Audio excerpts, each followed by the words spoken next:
Assalomu alaykum, hurmatli tadbirkorlar. Mana bugun 3 tajribasi asosida belgilangan tartib bo'yicha yig'ilishni boshladik. Matayeb Abdulla aka, siz nima masalada murojaat qilgansiz? Chorvachilikda rivojlanish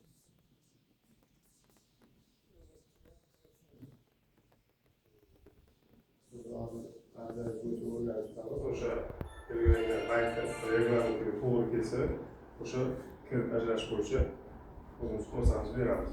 Siz nima masalada murojaat qilgansiz? Chorvachilik rivojlantirish tarafida. Qaysi mahalladangiz? Bugun Sizga xuddi shunga o'sha belgilangan tartibda ko'rib chiqib hozir hal qilamiz murojaatingizda. Siz nima masalada murojaat qilgansiz?